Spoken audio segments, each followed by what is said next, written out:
Bulls Nation, bienvenue sur French Bulls TV. Alors je sais pas de vidéo ces derniers temps, mais je suis en plein dans les préparatifs pour Chicago. Donc voilà, j'étais un petit peu débordé. Mais justement, c'est peut-être le moment aussi pour bien faire partager la chaîne, bien s'inscrire, mettre des likes, etc. Parce qu'il risque d'y avoir du bon contenu la semaine prochaine. Je vais être au United Center pour les matchs contre Phoenix et Miami. Je vais essayer de faire des vidéos depuis l'United Center et tout. Donc il devrait y avoir du contenu dans les prochains jours. Donc voilà, c'est le bon moment pour s'inscrire, suivre tout ça. Euh, on va parler un petit peu de ce qui s'est passé dernièrement quand même. Défaite hier soir à Dallas dans un match assez dégueulasse.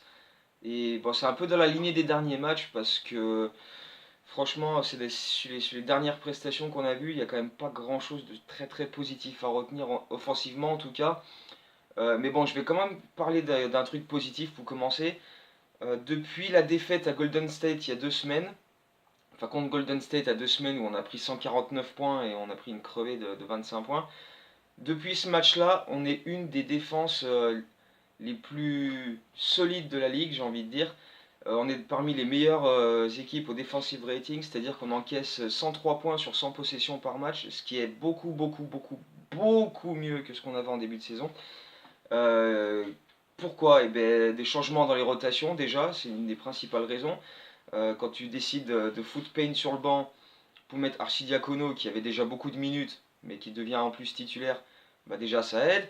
Robin Lopez qui devient le backup de Carter Jr. à la place de Felicio, ça aide en défense. Hutchison qui gagne des minutes, ça aide en défense.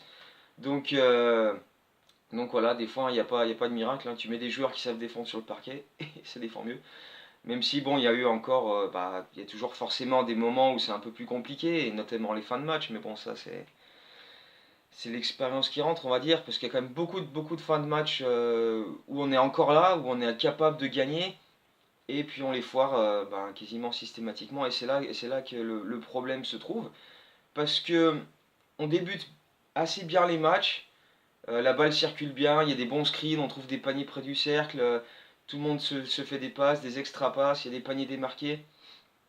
Et puis, plus le match avance, et plus on arrête de faire ça, et on se repose sur les joueurs en isolation. Alors c'est Blakeney, c'est Parker, et c'est surtout Zach LaVine, c'est un petit peu le souci. Alors oui, il fait des stats, il est excellent dans beaucoup de choses, mais il perd énormément de ballons, et notamment dans les fins de match. Là, hier soir, contre Dallas, c'était encore criant. Alors, d'un côté, c'est relativement logique, parce que tous les ballons passent par lui, donc c'est normal qu'il y ait du déchet, tu peux pas avoir tous les ballons et puis ne jamais les perdre.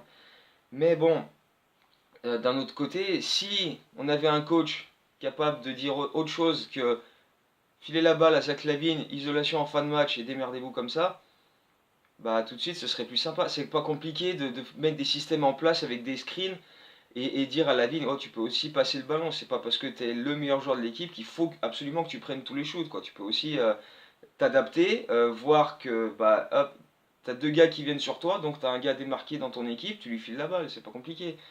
Mais voilà, le problème c'est que Zach LaVine prend beaucoup de mauvaises décisions dans les fins de match. Soit il perd la balle dès qu'il y a une prise à deux, et là il est perdu et il balance la balle n'importe où, on la perd.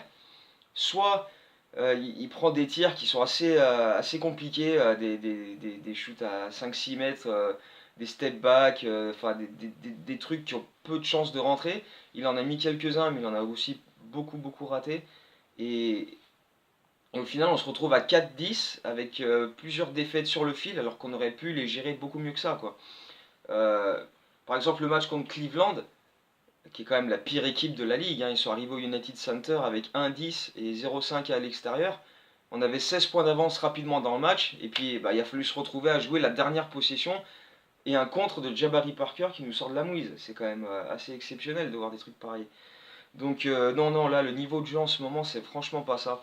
Donc il y a vraiment des choses à améliorer offensivement pour faire en sorte que la machine tourne, parce que en ce moment, c'est pas ça. Et pourtant, voilà, on essaie de changer les choses. Arcidiacono qui est dans le 5 maintenant à la place de Payne, enfin j'ai envie de dire, parce que bon, il aura quand même fallu 13 matchs à Frederick Borg pour se dire ah mais en fait Payne c'est de la merde. Donc voilà, il l'a mis carrément même pas remplaçant, il l'a mis carrément au bout du banc, il rentre même plus. Donc c'est Shaquille Harrison qui devient le deuxième meneur en attendant que Chris Dunn revienne, donc c'est déjà pas mal. Mais voilà, il y a quand même encore des gros trous d'air et voilà, de trop longues périodes dans les matchs où on joue un contre un, voilà, on fait de l'ISO en outrance, on prend des shoots dégueulasses et on développe pas un basket collectif, quoi. Carter Junior, il est tout le temps sous le cercle, on lui file jamais la balle, il est jamais impliqué offensivement. Alors imagine quand Portis et Markkanen vont revenir, mais le mec il va plus avoir un ballon, quoi. C'est quand même assez affligeant. Et pourtant Carter, il a quand même montré qu'il était capable de produire et même de faire de bonnes passes. Donc voilà, ce serait une bonne idée de l'impliquer. Mais bon, voilà, encore une fois, on a un coach qui décide que voilà, les fins de match, c'est balle à Zach LaVine et démerdez-vous. C'est une belle évolution, hein, parce qu'il y a 4 ans, il y a 3-4 ans, c'était balle à Jimmy Butler et démerdez-vous. Donc voilà, il y a juste le nom qui change, hein. Là, tu vois que le coaching d'Hoiberg évolue au fil des ans quand même. Heureusement, on a une équipe faite pour lui, hein, parce que putain. Bref, je vais pas trop revenir là-dessus, parce qu'après on va me dire, ah, mais arrête de toujours tailler Hoiberg. Bah ouais, mais bon. S'il me donnait des trucs pour que je dise des bonnes choses sur lui, je le ferais, mais bon, ah, voilà. J'ai parlé de la défense qui s'améliore, donc voilà, il y est pour quelque chose, mais bon, par contre, en attaque, en fait, voilà, en début de saison, l'attaque était excellente, la défense pas terrible, et depuis, voilà, ça s'est un peu équilibré, tu vois. La défense est meilleure, et puis l'attaque, par contre, devient bien pourrie.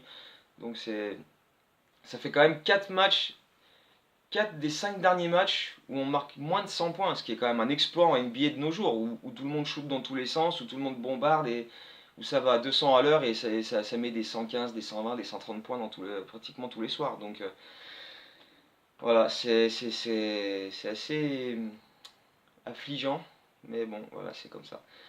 Donc on va espérer quand même que ça s'améliore dans les prochains matchs, même si là, les 3 prochains, on a encore 3 matchs cette semaine et ça va piquer. On a 3 des 4 meilleures équipes de l'Est. On va à Boston mercredi soir, on va à Milwaukee vendredi soir et le lendemain on retourne à la maison jouer Toronto. Donc programme chargé là avant la fin de la semaine, donc ça risque quand même de piquer si on s'améliore pas un tantinet en attaque, hein, parce que franchement, jusqu'ici c'est quand même assez triste. Donc voilà, de gros efforts à faire à ce niveau-là. Trouver des systèmes pour pas que Lavigne ait toujours le ballon et en tout cas qu'il puisse la donner à quelqu'un d'autre, responsabiliser les autres et pas que en début de match. Parce qu'il donne des bons ballons en début de match, il fait des bonnes passes, mais derrière, bah, plus le match avance et plus c'est je shoot juste pour ma gueule et puis voilà quoi. Donc voilà, des choses à améliorer, on va surveiller tout ça, d'autres vidéos, et puis bah voilà, comme je disais, la semaine prochaine je suis à Chicago, donc c'est le moment de liker, de vous inscrire, de partager, et puis on se retrouve donc bah, peut-être pas cette semaine, mais très prochainement depuis le United Center en tout cas, donc d'ici là, go Bulls, à bientôt.